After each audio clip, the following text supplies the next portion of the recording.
Et si on regarde maintenant ce qui peut se passer quand on a plusieurs interruptions qui sont configurées, puisque bien sûr, l'interruption n'est pas unique, en fait, on va avoir plusieurs sources d'interruptions possibles, eh bien, elles vont pouvoir s'enchaîner. Donc, on va avoir notre programme bleu qui tourne toujours, et il est interrompu une fois par notre interruption rouge.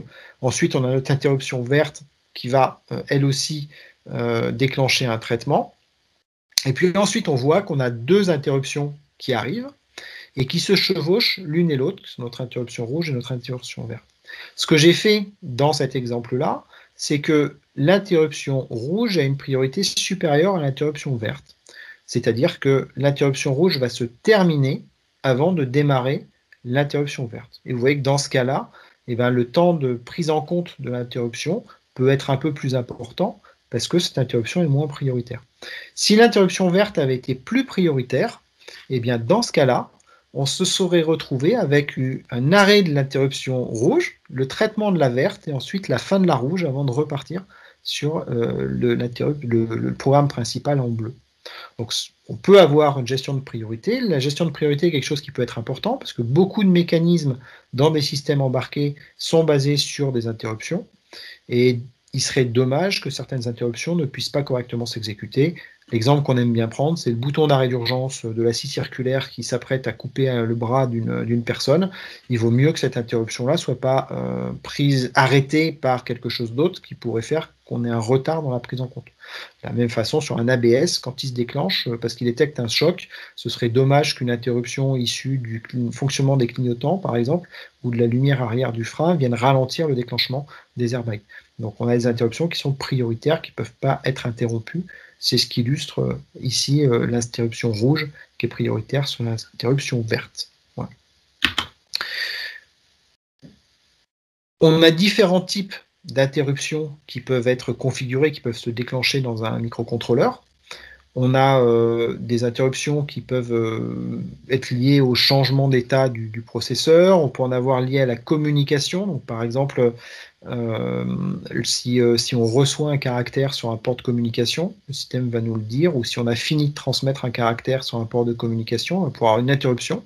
Ça va nous permettre tout simplement de gérer une transmission sans passer trop de temps. Parce que quand on transfère une donnée à 9600 bits par seconde, par exemple, on la transfère à une vitesse très faible. Donc si pendant tout le temps où on est en train de transférer cette donnée-là, et là c'est un petit système qui fait ça automatiquement, si on attend que ce soit terminé, en fait on va passer beaucoup de temps à juste attendre. En fait on peut faire plein de traitements pendant ce temps-là, et le système nous dit qu'il a fini d'envoyer un caractère ou il en a reçu un, et à ce moment-là on traite le caractère qui a été reçu, où on envoie le caractère suivant, et on retourne à notre boucle principale. On verra plus en détail la semaine prochaine, mais on peut programmer des événements un petit peu comme un timer, un chronomètre, enfin, un timer est donc un petit peu comme un chronomètre, et donc être prévenu quand ce temps-là est terminé. On peut compter des événements et être prévenu quand un certain nombre d'événements se sont déroulés. On a un watchdog qui permet de surveiller qu'un système fonctionne. Sur les conversions analogiques numériques numérique analogique dont on a parlé tout à l'heure, on peut aussi avoir une interruption qui nous prévient que la conversion est prête. C'est quand on va monter en fréquence pour être efficace, on va utiliser ce genre de choses. Voilà. Donc en fait, on a différents événements qui vont pouvoir être monitorés et prévus comme ça. Et un de ces événements sur lequel on va travailler un petit peu plus, c'est le fait que l'état d'une patte du microcontrôleur est changé. Donc en fait, quand on a travaillé avec un interrupteur dans le dernier TP, cet interrupteur, on allait lire en continu la valeur de la patte pour savoir si l'interrupteur était appuyé ou pas appuyé. En fait, ça, on va pouvoir le traiter avec une interruption, où simplement, au moment où on appuiera sur le bouton, ça va générer un signal, et ce signal va déclencher un traitement spécifique au moment où on va faire cet appui-là. Voilà. Donc sur les pattes, on verra qu'il y a des pattes qui sont spécifiques et qui servent à ça, mais on peut aussi monitorer globalement l'ensemble des pattes. Donc comme on a plusieurs signaux d'interruption possibles, il faut qu'on puisse choisir pour chacun de ces signaux si on veut qu'il soit actif ou pas actif. Parce que si par exemple j'ai rien branché sur la patte et qu'il y a un parasite qui vient, il ne faut pas que ça déclenche une interruption qui me conduise sur une fonction que je n'ai pas écrite puisque normalement j'en avais pas besoin. Donc on va avoir un registre de configuration dans lequel on va dire quelles sont les interruptions que l'on veut autoriser. Le vocabulaire qu'on utilise, c'est un masque d'interruption, et on va dire qu'on masque une interruption, c'est-à-dire qu'on désactive une interruption. Ensuite, en général, on a un masque global, c'est-à-dire quelque chose qui permet d'autoriser ou non l'ensemble des interruptions en faisant qu'un seul changement. Donc ça, c'est souvent un flag qu'on va appeler Global Interrupt, qui permet de configurer est-ce que j'autorise ou non les interruptions de façon générale. Ça, c'est un peu spécifique, ça sert principalement quand on va rentrer dans une section critique, on en parlera juste après, de s'assurer qu'on n'ait pas d'interruption en ce moment-là, sans avoir à faire une sauvegarde complète de l'état du registre d'interruption. Il suffira de switcher un seul bit pour faire ce changement-là. Et si aucune interruption était active, et ben à la limite, quand on réactivera ce bit-là, malgré tout, chaque interruption étant coupée, ça n'aura pas d'impact. Voilà. Donc ça évite d'avoir à se poser des questions et sauvegarder des états. Ensuite, l'état de chaque interruption peut être consulté dans un registre en général qui s'appelle interruption flag, et qui permet de savoir pour chacune des interruptions si elle est active ou pas. Ce qui fait qu'on peut utiliser le mécanisme des interruptions sans forcément avoir une interruption qui soit active avec un handler d'interruption.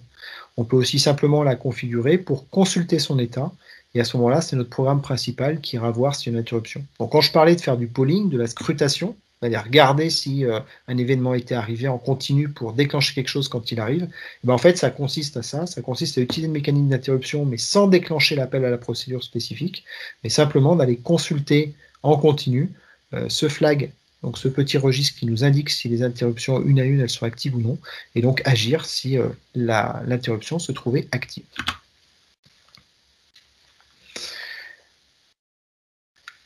Pour que notre programme s'y retrouve dans les interruptions, c'est-à-dire pour qu'il sache quelle est la fonction qui doit être appelée quand un signal d'interruption apparaît, eh bien, il va utiliser ce qu'on appelle un vecteur d'interruption. Un vecteur d'interruption, c'est une table en fait qui est quelque part en mémoire et qui va avoir une entrée par interruption. Alors, comme c'est une table en mémoire, en général, elle a une adresse. Et donc, pour chacune des interruptions possibles, on va avoir une adresse différente. Il y a deux façons de gérer des tables d'interruption. La première, c'est dans la table, on stocke uniquement l'adresse du handler qui va devoir être appelé. C'est ce que vous avez sur la partie gauche de mon slide, où là, vous voyez que pour l'interruption, par exemple, int0, on va prendre celle-là, ce sera forcément à l'adresse 2, et à cette adresse-là, on trouvera une autre adresse, qui est l'adresse à laquelle il y a la fonction exécutée. Et là, l'adresse en question, c'est 2450. Voilà. L'interruption suivante sera interruption 1, son adresse en mémoire sera la 4, c'est en fait la 2 plus 2, à chaque fois on va faire plus 2, et par contre, la fonction qu'on va appeler, cette fois, elle sera en 26 000, enfin 2600, pardon, et ainsi de suite. Donc ça, c'est une première façon de faire, et la deuxième façon de faire, c'est d'avoir toujours une table, mais cette fois, on ne va pas trouver à l'adresse de chaque interruption une nouvelle adresse, on va directement trouver un programme à exécuter. Généralement, cet espace-là est un petit peu trop petit pour mettre un programme compliqué. Mais des fois, ça peut être suffisant pour mettre un programme très simple. C'est-à-dire que finalement, si notre interruption elle sert juste à incrémenter un compteur, potentiellement, ça peut passer. Voilà. Très souvent, ce qu'on va trouver à ces adresses-là, c'est un saut vers une autre fonction. Alors la différence, en fait, c'est que, on va dire, dans un cas, le microprocesseur, dans la partie gauche, le microprocesseur reçoit une interruption, il va lire une adresse, cette adresse, il la met dans le registre d'instruction, ensuite dans le registre d'instruction, dans le programme counter, ensuite le programme counter va lire le registre d'instruction, et donc ensuite on exécute la fonction d'interruption. Dans la partie qui est donc cette fois sur la partie droite, on a directement un programme, donc en fait, quand l'interruption arrive, le microcontrôleur va directement changer le programme counter pour l'adresse du vecteur d'interruption, qui est connu à l'avance, et il va commencer à exécuter ce qui se passe à cette adresse-là. Et donc à cette adresse-là, vous pouvez avoir un saut vers une autre fonction, donc c'est le cas quand le handler sera un petit peu gros, ou vous pouvez éventuellement avoir un RET, ce qui voudrait dire ne fais rien, parce qu'en fait, voilà, le traitement est déjà fini, ou un programme très simple, j'ai fait un exemple avec un incrément à une adresse mémoire, et puis derrière un RET. Et donc ça peut être, ce mode-là, en fait, peut être plus rapide que le mode qui est sur la gauche. Voilà, le fait d'utiliser une table qui contient directement du code, ça évite des indirections, et donc ça fait gagner quelques cycles. Donc si on a besoin d'un système qui est très très réactif sur le traitement des interruptions, en fait le système qui est à droite sera plus efficace que le système qui est à gauche. Alors notre petit Atmega, lui il utilise le système qui est à droite, mais il y a uniquement 2 octets, pour chaque adresse, pour chaque interruption. Donc, ce qui fait que ce que vous pouvez faire avec 2 octets, c'est très limité. Donc, grosso modo, ça se limite un peu à un jump, donc à un saut vers une fonction, où éventuellement, on va pouvoir trouver un RET. Voilà. Donc, on va dire que c'est un mix un peu entre les deux, globalement, qu'on retrouve sur l'Atmega. Voilà. Mais c'est les 2 modes qu'on va trouver. Bon, le PC, par exemple, lui, il est sur le mode vecteur d'interruption avec juste les adresses qui. Enfin, pour chaque adresse, ça vous renvoie sur une adresse et non pas sur du code. Voilà. Alors que notre Atmega, lui, on va écrire du code dans ce ordre-là. Donc c'est comme ça, en fait, que notre système, il fait le lien entre le signal électrique qui vient d'une interruption et le programme qui a exécuté. Donc ça, c'est au niveau bas du microcontrôleur. Nous, en fait, on va utiliser quelque chose de plus simple. Hein. On va utiliser des fonctions qui sont dans l'Arduino et qui nous permettent de dire à l'Arduino que pour une interruption donnée, eh bien, on veut qu'il aille exécuter une fonction particulière. Donc nous, on va surtout travailler avec les interruptions qui sont branchées sur les GPIO. Et alors, sur ces GPIO, on a 2 types d'interruptions possibles. On a des GPIO qui sont spécifiques pour traiter les interruptions. C'est-à-dire chaque GPIO a sa propre interruption. Donc c'est le cas des pins 2 et 3 et qui correspondent aux interruptions 0 et 1. Donc pin 2, interruption 0, pin 3, interruption 1. Il y a aussi une autre interruption qu'on n'utilisera pas, qui est l'interruption qui nous indique qu'il y a eu un changement sur un des GPIO. Et donc ensuite, après, une fois que vous avez cette information-là, il faut aller regarder chaque GPIO pour savoir quel est celui qui a connu ce changement. Nous, on utilisera donc plutôt les 2 premières avec les pattes physiques. Et donc pour les utiliser, on utilisera une fonction dans le setup qui s'appelle IntouchInterrupt et qui permet donc de dire que pour l'interruption n, donc 0 ou 1, on va appeler la fonction qui est ici appelée handler. Et dans quel cas on va l'appeler, on vous en parler juste après, on a soit un état bas, un état de changement, un front montant ou un front descendant. On les a pas toutes. Et c'est tout ce qu'on va faire. Et c'est ça qui est important. C'est que la fonction d'interruption, le handler, nulle part on va l'appeler. C'est bien le déclenchement de l'interruption, donc le déclenchement d'un événement externe sur une des pattes qui est là, qui automatiquement va déclencher l'appel de notre fonction. Et notre programme principal, il fera ce qu'il a à faire et continuera à le faire de façon transparente dans le même temps. Donc ce qu'on va pouvoir capter comme événement qui déclenche l'interruption sur nos pattes 2 ou 3, eh bien ça peut être différentes situations. Ça peut être ce qu'on appelle un front montant, éventuellement un front descendant. C'est ce qu'on a avec Rising Edge et Falling Edge.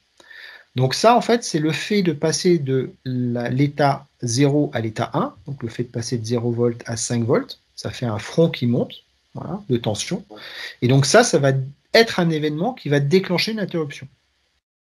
De la même façon, quand on passe de 5 volts à 0 volts, dans ce cas, c'est un front descendant, et ça va déclencher une interruption.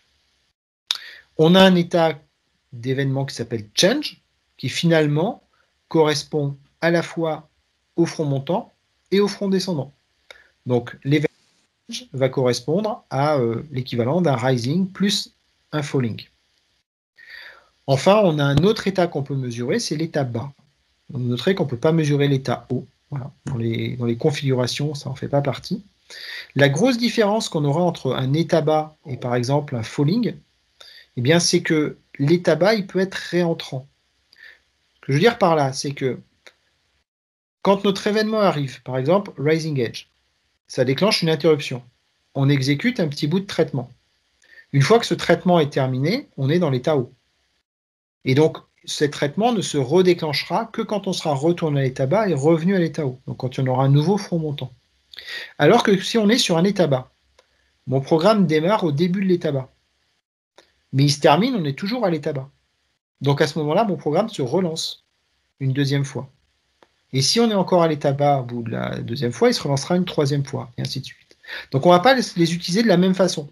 Si je veux compter les personnes qui passent, par exemple, je mets un capteur qui va se couper, par exemple, à chaque fois que quelqu'un passe, donc ça, on va dire que c'est un front descendant, eh bien je vais pouvoir dire, sur un événement front descendant, donc coupure de mon faisceau, je fais +1. Et comme ça, je compte des personnes. Si par contre, je faisais la même chose avec un state low, si la personne s'arrête au milieu de la porte, je vais la compter plein de fois. Donc ça ne marche pas. D'un autre côté, si j'ai un bassin qui est en train de se remplir et je veux couper l'eau quand l'eau a atteint un niveau maximum, eh bien, il vaut mieux que j'utilise un state. Parce que je couperai l'eau tant que l'état sera haut. Enfin, en l'occurrence, sera bas, mais le niveau de mon eau sera haut, mon état sera bas parce que je l'aurai configuré comme ça, et donc je garderai le système coupé. Mais si mon bassin se vide, bah dans ce cas-là, mon système repasse à un autre état, et donc à ce moment-là, je réactive mon système.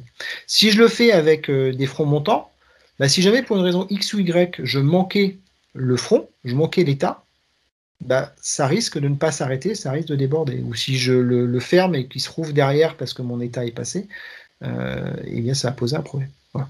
Donc c'est deux façons d'utiliser différemment les signaux d'interruption, soit d'utiliser des fronts, soit d'utiliser des états, et comprenez que principalement ce qui change, c'est que les fronts, ça va être un état qui est unitaire à chaque fois que l'événement s'exécute, alors que ceux qui sont sur des états, eux, sont plutôt quelque chose qui se répète tant que l'état est présent, globalement.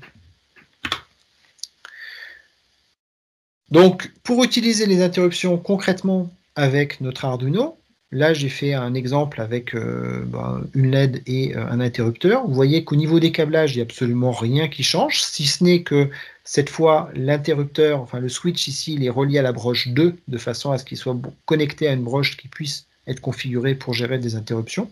Mais sinon, la connexion est exactement la même que ce qu'on avait vu précédemment.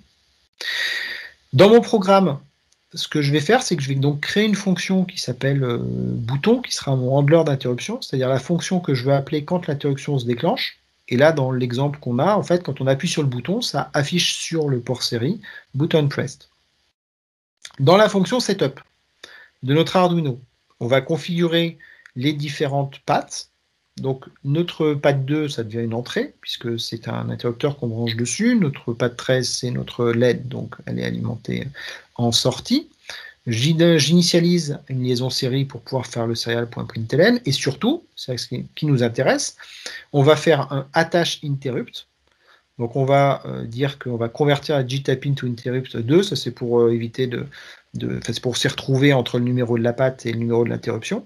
Voilà, donc ça veut dire que c'est int 0 en fait. Donc on dit que c'est la patte 2 qui correspond à int 0.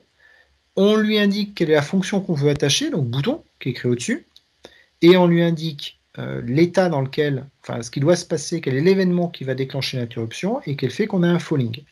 Donc si on regarde notre schéma électrique, on voit que notre interrupteur, il a un pull-up, donc ça veut dire que par défaut, sa valeur c'est 1, et quand j'appuie sur l'interrupteur, ben, ça nous relie à la masse, et donc par conséquent, ça va aller à 0. Donc si on n'appuie pas, on est à 1, si on appuie, on passe à 0. Donc ce qui nous intéresse, c'est le moment où on passe de 1 à 0, donc c'est ce qu'on appelle le front descendant, comme on a vu précédemment, et c'est pour ça que l'événement ici est marqué falling. Donc en faisant ça, ça veut dire qu'à chaque fois qu'on va appuyer sur le bouton, la fonction bouton va être appelée. Mais jusque-là, tant qu'on n'appuie pas sur le bouton, il ne se passe rien. Donc on va dans loop, et dans loop, qu'est-ce qu'on fait? Eh bien, on fait ce qu'on a envie de faire, c'est-à-dire faire clignoter une LED. Et vous voyez que dans la fonction loop, il n'y a absolument aucun lien avec ce qui se passe dans bouton. Il n'y a aucun appel à bouton. Mais maintenant, quand on va exécuter le programme, à chaque fois qu'on va appuyer sur l'interrupteur, on verra sur la console s'afficher button pressed. Et ça de façon complètement en tâche de fond, quoi. C'est-à-dire que notre LED va continuer à clignoter, on ne va pas s'en rendre compte en fait qu'on a appuyé sur le bouton, mais on a bien deux traitements qui vont s'exécuter. Donc ce système d'interruption, ça nous permet d'avoir des traitements finalement qui se font en tâche de fond, ou qui s'exécutent en parallèle, et qui peuvent être différents pour régler notre système, et donc pas perdre de temps dans notre boucle principale. Donc c'est plutôt simple globalement à utiliser. Le dernier point, c'est, je l'ai évoqué tout à l'heure, les sections critiques. Donc les sections critiques, c'est un petit bout de code où on ne veut surtout pas qu'il y ait une interruption qui se déclenche. Parce que dans ce petit bout de code, on fait quelque chose pour lequel, par exemple, le temps est critique. Si je veux être sûr que la durée d'exécution du code qui est en dessous soit maximale, soit précise par rapport à ce que je dois obtenir, eh bien dans ce cas, je veux être sûr que ça ne s'interrompt pas. Donc ça, c'est une des raisons pour laquelle on peut avoir une section critique. Ça, on va le retrouver, par exemple, quand on veut piloter un composant électronique externe qui attend des signaux électriques pour se programmer qui ont une certaine vitesse, une certaine durée. Dans ce cas-là, on ne veut pas que cette durée elle soit modifiée par une interruption ou par quelqu'un qui appuie sur un bouton ou quelque chose comme ça. Donc on va pouvoir faire une section critique pour éviter que ça arrive. Mais il y a d'autres cas qui sont assez classiques. Bon, l'état du bouton d'arrêt d'urgence, par exemple, quand j'appuie sur le bouton, on va dire que ça c'est une interruption, ça déclenche un programme, mais derrière, il faut piloter sans doute par un programme un certain nombre de choses, et on ne veut pas qu'il y ait une autre interruption qui vienne nous faire perdre du temps. Donc on va pouvoir aussi faire une section critique à cet endroit-là. Là, on va le plus l'utiliser, la section critique, en vrai, c'est quand on va avoir des variables qui sont partagées entre plusieurs process. Donc, par exemple, une interruption et un programme principal. Ça arrive très souvent quand on va lire des caractères. On a un système d'interruption, donc lire des caractères sur une communication. Alors, on a les caractères qui arrivent. Ces caractères, ils arrivent un par un. Mais nous, on ne veut pas forcément les traiter un par un. On veut les traiter, par exemple, ligne par ligne. Donc, on va les bufferiser, les mettre dans un petit peu de mémoire, un par un au fur et à mesure. Et ça, c'est l'interruption qui va s'en servir. Et puis, quand on sera arrivé à la fin d'une ligne, on veut que notre programme principal il aille traiter ces caractères-là. Et donc, du coup, entre le programme principal et l'interruption, on a donc une petite mémoire, souvent un buffer circulaire, on utilise, qui va stocker cette historique de caractères. Et pour piloter ce buffer, eh ben, il y a des pointeurs de lecture, d'écriture, de nombre de caractères, ainsi de suite, qui sont des variables, qui sont utilisées à la fois par le programme principal et à la fois par la routine d'interruption. Et il ne faut pas que les deux aillent les modifier en même temps. C'est-à-dire que quand le programme principal est en train de traiter la ligne, bah, il ne faut pas qu'il y ait les nouveaux caractères qui arrivent et qui viennent changer ça. Donc il vaut mieux les laisser un petit peu en attente, le temps de finir le traitement. Et donc pour éviter ça, eh ben, les petits moments où on va utiliser ces variables qui sont partagées, on va les protéger par une désactivation des interruptions de façon à éviter que ça vienne être modifié. Donc c'est très très souvent en fait utilisé et les commandes qui permettent de bloquer les interruptions et les réautoriser, eh ben, ça s'appelle CLI et SEI dans Arduino. Et donc CLI va couper les interruptions et SEI va les autoriser. Donc concrètement, sur le petit schéma que vous avez là, vous avez 3 interruptions qui s'exécutent les unes derrière les autres. Vous voyez que la première, ben, on était en train de faire un programme normal, donc elle s'exécute, voilà, donc le handler rouge qui est appelé. Et puis derrière, on rentre dans une section critique avec un CLI. Et là, on a 2 autres interruptions qui arrivent, l'interrupte la rouge et la verte, et elles ne sont pas prises en compte. C'est que quand on va faire le SEI, qu'on va réactiver les interruptions, que ces interruptions-là seront prises en compte. Alors bien entendu, si on avait 2 interruptions rouges qui arrivaient, bah, comme notre système ne permet pas de savoir qu'il y en a plusieurs, en fait, elles seraient exécutées qu'une seule fois. Donc on va toujours faire des sections critiques qui sont vraiment les plus courtes possibles, parce que sinon on risque d'en perdre, ou on risque même d'exécuter quelque chose alors que c'est plus le moment de le faire.